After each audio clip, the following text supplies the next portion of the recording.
আমরা না চাইতো মাঝে মধ্যে এমন এক সিচুয়েশনে পড়ে যাই যে হুট করেই বিপদ চলে আসে। আসসালামু আলাইকুম, আমি খাদিজা আক্তার শাওন বলছি ঢাকা থেকে। আশা করি যে যেখানে আছেন আলহামদুলিল্লাহ সবাই ভালো আছেন এবং সুস্থ আছেন। আলহামদুলিল্লাহ আপনাদের দোয়া আমরা সবাই ভালো আছি এবং সুস্থ আছি। আর আজকের ব্লগটা হচ্ছে গত বুধবার দিনের ব্লগ। কারণ বুধবার ছিল আমার মেয়ের লাস্ট এক্সাম, ওই দিন আমি সকালবেলায় দিয়ে আসছি। আর ওই দিন বাসায় এসে আর সব কাজগুলো গুছিয়ে নিয়েছিলাম, যেহেতু বাবুর আব্বুর শরীরটা ভালো ছিল না, তো আমাকে আনতে যেতে হবে। তো কি হয়েছিল সেই দিন সেটাই আমি আপনাদের সাথে শেয়ার করব আজকের ভিডিওতে। আশা করি আমার ভিডিওটি আপনারা ফুল দেখবেন। আর এই যে এইদিকে রুমের পর্দাগুলো চেঞ্জ করে নিচ্ছিলাম, মেয়ের রুমেরটা করেছি, এখন আমার বাহিরের যে ড্রয়িং রুমটা আছে ওইখানে পর্দাগুলো চেঞ্জ করে নিব। আর হচ্ছে আমি চুনি যে ঘরের কাজ করছি এটাও কিন্তু না, অপর পাশে কিন্তু রান্নাও করতে হচ্ছে।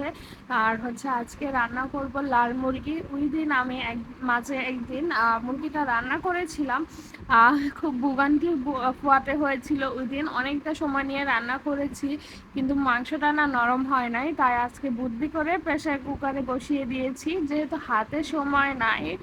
তো অপর দিকে মেয়েকেও যেহেতু আনতে যেতে হবে, মেয়ের কখন ছুটি হবে এটাও কিন্তু একজাক্টলি টাইম নাই এখন। পরীক্ষার অবস্থা এরকমের। আর আজকের ভিডিওটা কিন্তু এই বুধবার না, হচ্ছে বাচ্চাদের যেদিন লাস্ট পরীক্ষা হয়েছে বাংলাদেশের সবার সেই দিনের। তো এই দিকে আমি রান্নাও বসিয়ে দিয়েছি, আর অপর পাশে পর্দাগুলো চেঞ্জ করে এখন চাদরটাও উঠিয়ে নিব, যেহেতু আমার ছোট কন্যা আছে। তো ওর সাথে কিন্তু আমি সব সময় কাজ করি আর কথা বলি, আর না হলে ও কি করবে, সেই জন্য ওর সাথে সব সময় আমি খেলা করতে করতে কাজগুলো করতে থাকি। মানে ও খেলা করে আর আমি ওর সাথে মাঝে মধ্যে একটু দুষ্টমি করে আর অল টাইম কথা বলতে থাকি। কারণ যেহেতু বড়জন নাই আর তো কেউ নাই কথা বলার। তো যাই হোক, এইদিকে আমি আপনাদেরকে বলি কি হয়েছে আজকে।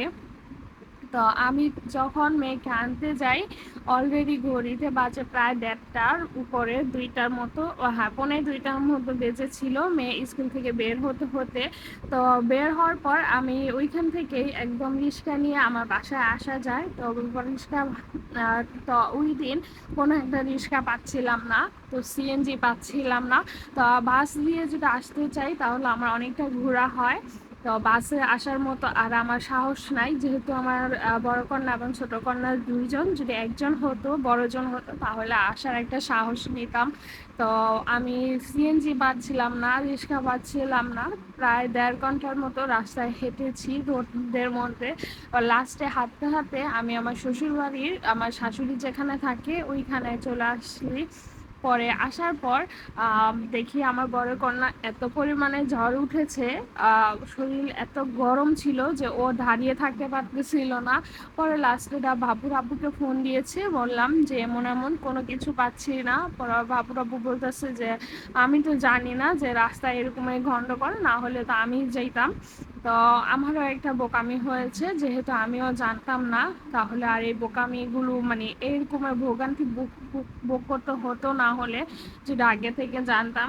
যাক, অবশেষে শ্বশুর বাড়ি উঠেছি, শাশুড়ির কাছে দুপুরে খাওয়া দাওয়া করে পরে আস্তে ধীরে বিকালে আসছি। তা আলহামদুলিল্লাহ বাসায় জিনিস মতো আমি চলে আসতে পারছি মেয়েদের নিয়ে। এরপর আমি ভুলেও আর বের হওয়ার কোনো ভয় মানে রিস্ক নিতে পারি নাই।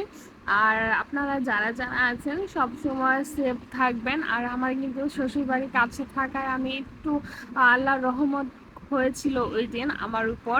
তো সবাই ভালো থাকবেন, সুস্থ থাকবেন। আজকের ভিডিওটা আমি এখানেই শেষ করে দিচ্ছি। আল্লাহ হাফেজ। আর ভিডিওটি কেমন হয়েছে আমাকে কমেন্ট করে জানাবেন।